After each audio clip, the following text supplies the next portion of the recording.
Good morning बच्चों। आज हम पढ़ेंगे पाठ 4। आज का हमारा शीर्षक है माननी यशोधरा। यह एक कविता है जो कवि मैथिली शरण गुप्त द्वारा लिखा गया है। इस कविता के माध्यम से कवि ने गौतम बुद्ध के जीवन के बारे में बताया है और उनकी पत्नी यशोधरा का भी इस कविता में वर्णन किया गया है। कविता शुरू करने से पहले हम कठिन शब्द पढ़ते हैं।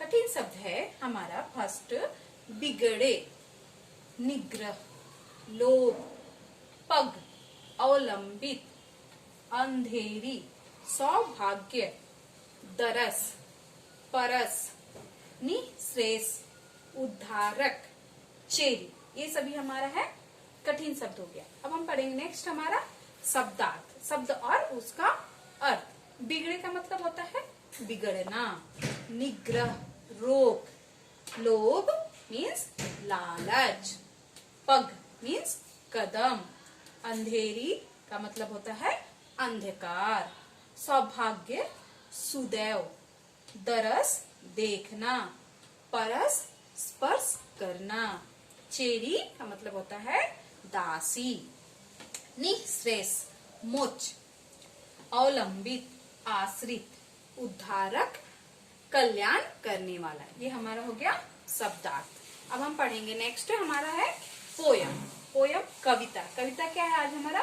रे मन आज परीक्षा तेरी, विनती करती हूँ मैं तुझसे, बात न बिगड़े मेरी, अब तक जो तेरा निग्रह था, बस अभाव के कारण वह था, लोभ न था जब लाभ न यह था, सुन अब स्वागत भेरी, रे मन आज परीक्षा तेरी, दो पग आगे ही यह धन है, अवलंबित जिस पर जीवन है, पर क्या पथ पाता यह जन है, मैं हूँ और अंधेरी, रे मन आज परीक्षा तेरी, यदि ये चल आए हैं इतना, तो दो पद उनको है कितना,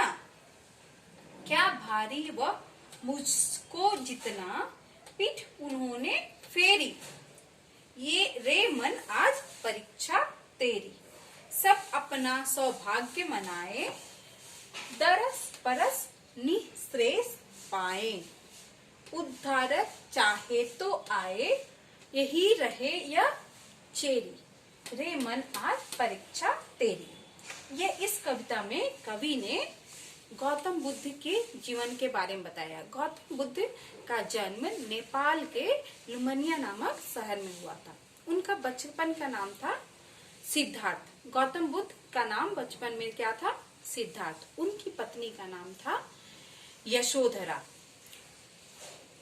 गौतम बुद्ध बहुत ही कम उम्र में, सिर्फ 29 साल की उम्र में ही अपने वैवाहिक जीवन, अपने परिवार, अपने सांसारिक सुख को छोड़कर सन्यासी बनने के लिए रात के अंधेरे में वो घर से निकल गए।